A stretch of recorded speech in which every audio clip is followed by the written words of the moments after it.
بسم اللہ الرحمن الرحیم نحمدہ ونصلی علی رسولہ الکریم۔ جمعیت علماء اسلام نے ہمیشہ فلسطین اور فلسطینیوں کے موقف کو صحیح سمجھا ہے اور تسلسل کے ساتھ فلسطینیوں کے موقف کے ساتھ شانہ بشانہ کھڑی رہی ہے۔ آج بھی ہم اس بات کا اعادہ کرنا چاہتے ہیں کہ ہم فلسطینی بھائیوں کے ساتھ ہیں، ان کے شانہ بشانہ ہیں، اور ایک روز قبل فلسطینی مجاہدین نے اسرائیل پر جو حملہ کیا ہے، یہ حملہ بہت تاریخی کامیابی ہے۔ میں اس کو ایک تاریخی معرکہ سے تعبیر کرتا ہوں۔ جن علاقوں پر انہوں نے قبضہ کیا ہے یہ ان کے اپنے علاقے ہیں اور اپنے علاقے انہوں نے واپس لیے ہیں۔ اس حوالے سے میں فلسطین کے عوام کو اور فلسطین کے مجاہدین کو مبارکباد پیش کرتا ہوں۔ دنیا نے یہ سمجھ رکھا تھا کہ فلسطین اور فلسطین کا مسئلہ اور فلسطینیوں کا موقف وہ ابدی نیند سو چکا ہے۔ اب فلسطین کا موضوع دوبارہ نہیں اٹھ سکے گا، اور ناعاقبت اندیشوں نے دنیا میں یہ بات پھیلائی، اور ہمارے ہاں ایک طبقہ اور ایک عنصر پیدا ہوا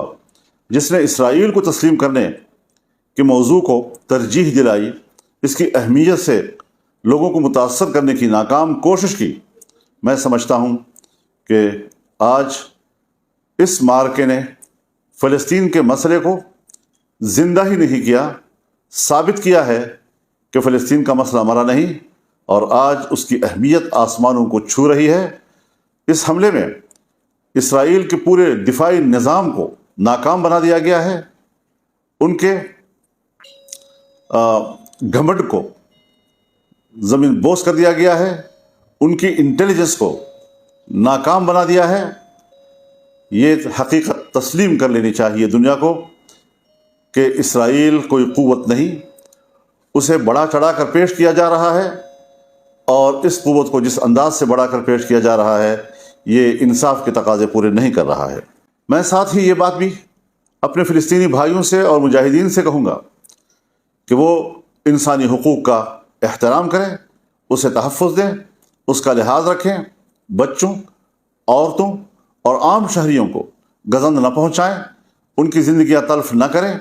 اور دنیا کو بتائیں کہ اسرائیل اور صہیونی جنہوں نے فلسطینیوں کی نسل کشی کی، ان کے بچوں کو قتل کیا، ماؤں کے سامنے قتل کیا، والدین کے سامنے قتل کیا، اور کوئی احترام آدمیت انہوں نے نہیں دکھائی۔ آج ہمیں اس کے بدلے میں یہ ثابت کرنا چاہیے کہ اسلام اور مسلمان کس طرح انسانی حقوق کا تحفظ کرتا ہے۔ اس حوالے سے ہم ضرور فلسطینیوں سے یہ اپیل کریں گے کہ وہ ان انسانی حقوق کے تحفظ میں بھرپور کردار ادا کریں۔ میں یہ بھی کہنا چاہتا ہوں کہ اقوام متحدہ بھی اپنا فرض پورا کرے، 1967 کی قراردادوں پر عمل درآمد کرائے،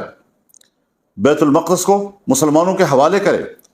اور اس کو فلسطین کا دارالخلافہ تسلیم کرے۔ ہم اس حوالے سے جو بھی اپنا موقف رکھتے ہیں، اس حوالے سے ہم ایک OIC کا بھرپور اور فوری اجلاس بلانے کا مطالبہ کرتے ہیں۔ اس میں ہمارے دوست ملک انتہائی قابل احترام سرزمین سعودی عرب سے بھی بھرپور کردار ادا کرنے کی ہم توقع رکھتے ہیں۔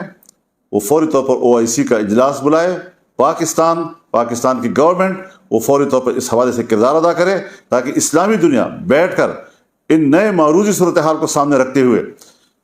ایک نئے زاویہ نظر کے ساتھ اپنے موقف کا تعین کرے، اور مشرق وسطیٰ میں امن کے قیام کو یقینی بنانے کے لیے منصوبہ بندی کرے۔ یہ بات ثابت ہو چکی ہے کہ جب تک فلسطین کو تسلیم نہیں کیا جاتا، فلسطینیوں کو اس کی سرزمین نہیں دی جاتی، کبھی بھی مشرق وسطیٰ میں امن نہیں آ سکتا۔ اس حقیقت کو تسلیم کر لینا چاہیے، اور اسی بنیاد پر ہم یہ سمجھتے ہیں کہ ہمیں اپنے رویوں پہ نظر رکھنی چاہیے، عرب دنیا کو بھی، پوری اسلامی دنیا کو بھی، اور میں یہ بھی اعلان کرتا ہوں کہ اگلے جمعے انشاءاللہ العزیز پورے ملک میں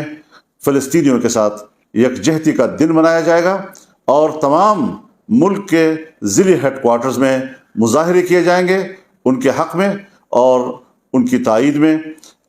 ضلعی ہیڈ کوارٹرز سے اگر کوئی تحصیل اتنی دور ہو کہ وہاں ان کے لیے پہنچنے میں دقت ہو تو وہاں پر تحصیل ہیڈ کوارٹرز میں بھی مظاہرے کیے جا سکیں گے۔ پورے ملک کے عوام، پاکستانی قوم اس حوالے سے میدان میں آئے اور اسلامی وحدت کا ثبوت پیش کرے کہ اسلام ایک دین ہے اور مسلمان ایک جسم ہے، اور جسم کے کسی حصے میں بھی اگر کوئی تکلیف ہے تو اس کا احساس پوری دنیا کا مسلمان کر رہا ہے۔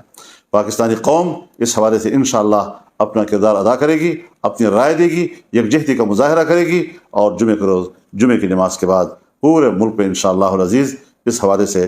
یکجہتی کا دن منایا جائے گا، بھرپور مظاہرے کیے جائیں گے۔ میں اس حوالے سے پوری قوم سے اپیل کرتا ہوں کہ یکجہتی کے اس دن کو بھرپور طور پر کامیاب بنائیں۔ بہت بہت شکریہ، وآخر دعوانا ان الحمدللہ رب العالمین۔